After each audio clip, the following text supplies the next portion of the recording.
যারা জাপানি ভাষা বলতে পারে তাদের লেভেল আছে, লেভেল 1, লেভেল 2, এই বিশেষ লেভেল 4 পর্যন্ত যে পারবে তাকে।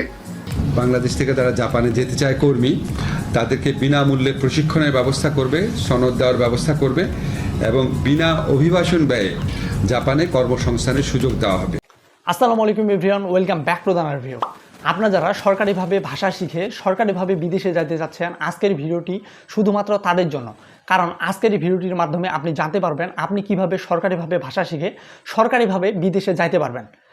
তো তাহলে চলুন শুরু করা যাক আজকের video. So let's get started. কয়েকদিন আগে বাংলাদেশের স্বরাষ্ট্র মন্ত্রণালয়ের সাথে জাপানের একটি চুক্তি স্বাক্ষর হয় এবং সেখানে বলা ছিল যে তারা কয়েক লক্ষ শ্রমিক বাংলাদেশ থেকে তারা নিবে।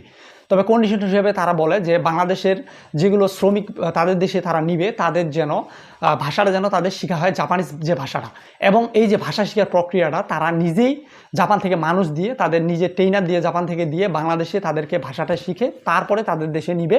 এটাই ছিল তাদের কন্ডিশন। আর এই যে ভাষা শেখার প্রক্রিয়াটা বাংলাদেশ সরকার এটা নিজে থেকেই যে সরকারি ট্রেনিং সেন্টারগুলো রয়েছে তাদের মাধ্যমে সেই শিক্ষাটাই দিবে। তো আজকের ভিডিও আমরা জানবো যে আপনি কিভাবে এই ভাষা শেখার প্রক্রিয়াটি আপনি করবেন, কিভাবে সরকারিভাবে ভাষাটি শিখবেন এবং কিভাবে সরকারিভাবে জাপানে যাবেন। তার আগে আমরা জেনে নিব যে জাপানে যাওয়ার জন্য আপনার কি কি যোগ্যতা লাগবে, সেই বিষয়ে আমরা আগে জানে নেব। জাপানে যাওয়ার জন্য আপনাকে 3টা যোগ্যতা লাগবে। সর্বপ্রথম যোগ্যতা হচ্ছে আপনাকে এসএসসি সমমান পাস করতে হবে, মানে আপনাকে এসএসসি পাস করতে হবে, যেটাকে আমরা মেট্রিক পাস বলে থাকি। তো আপনাকে এসএসসি পাস করতে হবে অথবা এসএসসি সমমান আপনি দাখিল কিংবা যে কোনো ভোকেশনাল থেকে আপনি পাস করেন, এক কথায় এসএসসি আপনাকে পাস করতে হবে। সেই সাথে আপনাকে জাপানিজ যে ভাষাটি রয়েছে সেটাকে আপনাকে শিখতে হবে। সেটা লেভেল হচ্ছে N5। তাদের এটা একটা লেভেল রয়েছে, সেটাকে N5 বলছে তারা। তো N5 আপনাকে এই ভাষাটি শিখতে হবে। নাম্বার 2 হচ্ছে আপনার বয়স। আপনার বয়সটা 17 থেকে 35-এর মধ্যে অবশ্যই থাকতে হবে। এর বেশি অথবা কম হলে আপনি যাইতে পারবেন না। সেটা বাংলাদেশ ন্যাশনাল কার্ড অনুযায়ী আপনার বয়সটা নির্ধারণ করা হবে। আপনার বাংলাদেশের যে এনআইডি কার্ডটি রয়েছে সেটা তাদের প্রুফ হিসাবে সেখানে যখন আপনি অ্যাপ্লাই করবেন তখন সেখান থেকে আইডেন্টিফাই করা হবে। নাম্বার 3তে হচ্ছে আপনার শারীরিক যোগ্যতা। আপনার শারীরিকভাবে আপনাকে অবশ্যই সুঠাম দেহের অধিকারী হতে হবে এবং আপনি শারীরিকভাবে কোনো অসুস্থতায় আপনি যদি ভোগেন তাহলে আপনি অবশ্যই এখানে ডিসকোয়ালিফাই হয়ে যাবেন। আপনাকে অবশ্যই শারীরিকভাবে ফিট হইতে হবে এবং সুঠাম দেহের অধিকারী হইতে হবে। সো এখন আমরা জানবো আপনি কীভাবে আবেদন করবেন, আবেদনের শেষ তারিখ কবে, ট্রেনিংয়ের জন্য আপনাকে কত টাকা দিতে হবে, ট্রেনিং শেষে আপনি কীভাবে বিদেশে যাবেন।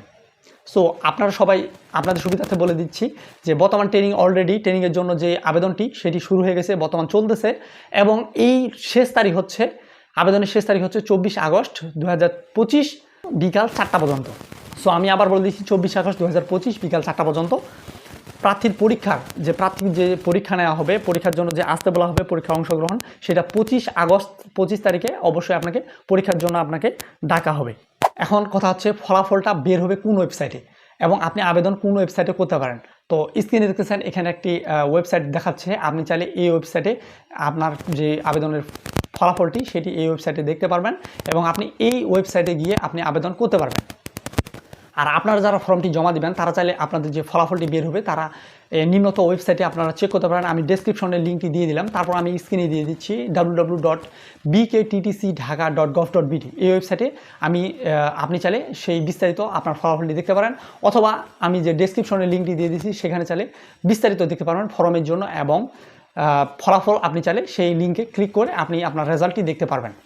এখন কথা হচ্ছে আপনি এই কোর্সটি করবেন কেন, কারণ এই কোর্সটি করার জন্য আপনি 1000 টাকা পে করতেছেন, প্লাস আপনাকে 4 মাস আপনাকে কোর্সটি করতে হচ্ছে আপনার সময়টা নষ্ট করে। সো এই কোর্সটি করার মূল উদ্দেশ্য হচ্ছে আপনি যদি জাপানে যাইতে চান আপনি সরকারিভাবে জাপানে যাইতে পারবেন। এই কোর্সটির মাধ্যমে আপনাকে একটি সার্টিফিকেট দিবে এবং এই কোর্সটি করে আপনি তাদের আন্ডারে পরবর্তীতে জাপানে যাইতে পারবেন। সো এটি হচ্ছে একটা প্রধান অপরচুনিটি, যেহেতু জাপান বলে দিছে যে তাদের দেশে যাওয়ার জন্য আপনাকে অবশ্যই তাদের ভাষাটি শিখতে হবে। আপনি যদি ভাষাটি না শিখতে পারেন লেভেল 5-এর ভাষাটি, সো তাহলে আপনি জাপানে যেতে পারবেন না। আর যেহেতু এটি সরকারিভাবে জাপান নিজেই শেখাচ্ছে, সো আপনাকে এখানে একটি পরীক্ষা নেওয়া হবে। ভাষাটি শেখার পর আপনি যদি পরীক্ষা উত্তীর্ণ হতে পারেন অবশ্যই আপনি জাপানে যেতে পারবেন। সো আরও রিকোয়ারমেন্ট অনেক কিছু থাকতেছে, সেটা এই ভিডিওতে বলা হয়নি, এখনও সেগুলো প্রকাশ করা হয়নি। শুধুমাত্র বর্তমান এই ভাষাটি শেখা হচ্ছে। আপনি যদি নেক্সট টাইম ইন ফিউচার আপনি জাপানে যেতে চান তাহলে এই ভাষাটি শিখে নিতে পারেন। আর আপনাকে অবশ্যই 1000 টাকা পে করতে হবে, তাহলে আপনি এই ভাষাটি শিখতে পারবেন। 50টি আসন রয়েছে। সো আপনি চাইলে এখনই আবেদন করতে পারেন। বেশি মানুষ আবেদন এখন পর্যন্ত করে নাই। তো আপনি যদি চান তাহলে আবেদন করতে পারেন। সো দেখা হচ্ছে আগামী ভিডিওতে ইন্টারেস্টিং আরও এরকম কোনো আপডেট নিয়ে। তো ততক্ষণ পর্যন্ত সবাই ভালো থাকবেন, সুস্থ থাকবেন। আল্লাহ হাফেজ।